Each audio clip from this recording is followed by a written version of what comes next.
Good evening, everybody. These are going to be a 3-part video. All 3 different titles are The Bridge, Why Knights Hate freaking Rook Pawns, lastly,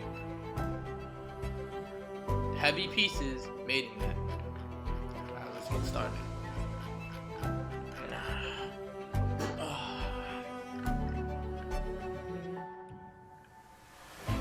This is a technical endgame of a Rook endgame. Stop throwing away. Easier. Throwing away Rook endgames. Here is one of the techniques you need to know. You're up a pawn and you're about to promote. White, stockfish is back. Master stockfish, which is myself. Let's see.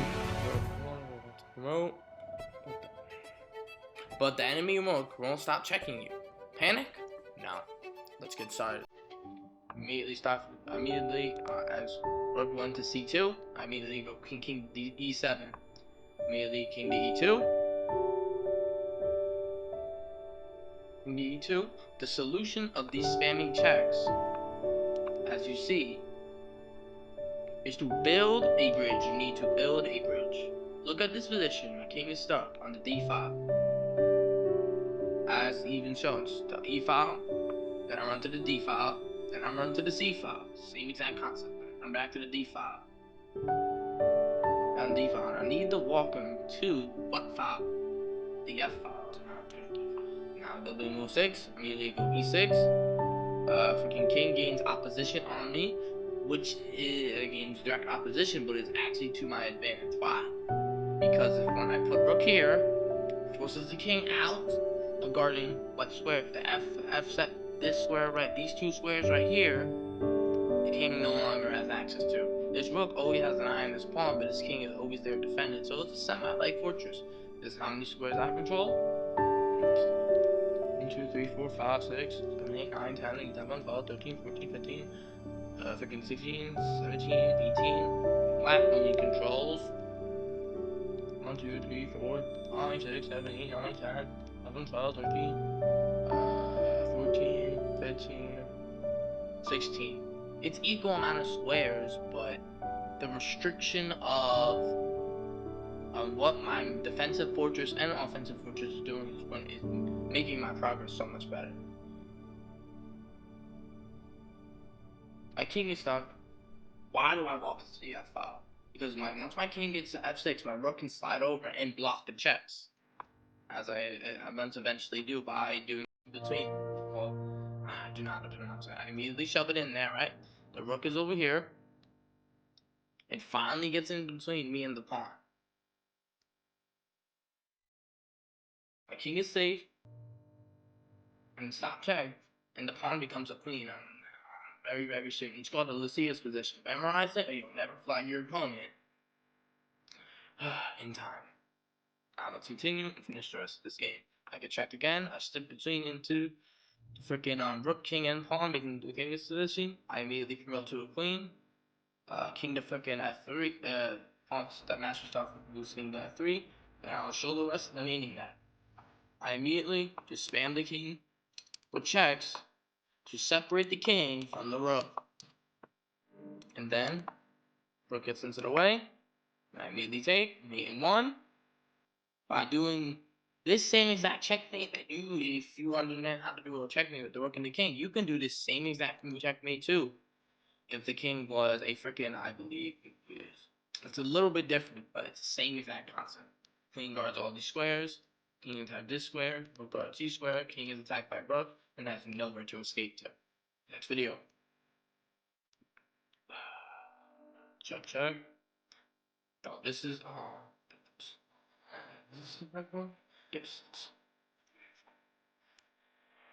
Why knights hate Rook Pawns?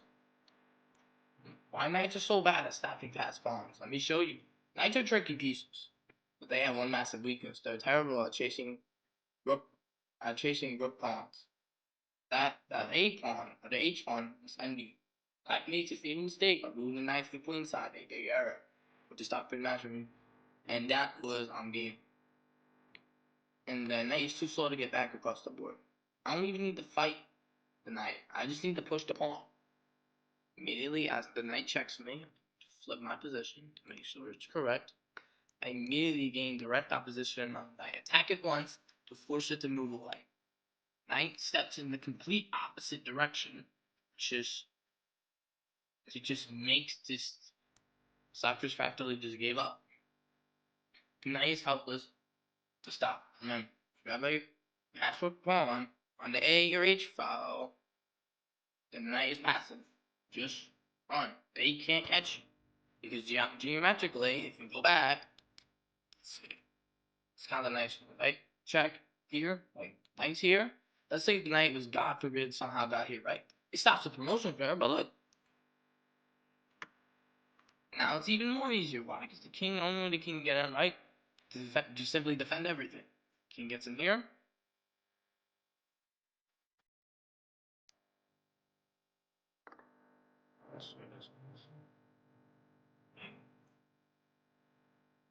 Right, and the pawn just simply walks. Yep. Simply just walks. Walks.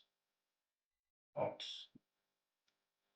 Let's even see how fast I can finish this game for the fun of it.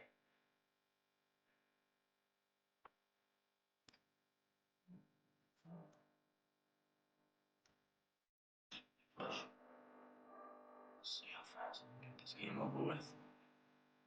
That's what it means. This is what happens, man. The knight doesn't immediately take the initiative, or makes the mistake of taking the knight. Immediately check again.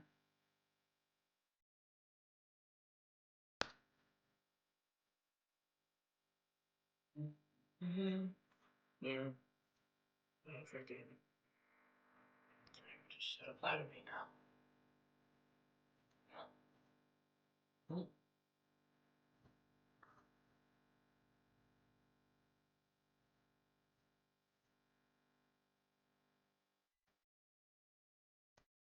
And that's how fast Black gets punished for not using the knight actively, or simply, as I showed in this theoretical line of Black decided to sacrifice the knight. That's what happens. This. Unfortunate. Let's go to the third and final video, or part of this video. Where, wait, did I do this game already? No, I didn't. Tactic, front bonus. Tactical liquidation. Bonus game. Sometimes the best way to win is to force a draw. Okay, you missed up. Your opponent has a pass pawn. One square from corruption. Or you're going to lose, right?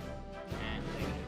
I was white, master's tactic is black. If you know how to liquidate in this position, it's about to get a queen. I can't stop it, so I do something queen. It's crazy. I sacrifice my rook.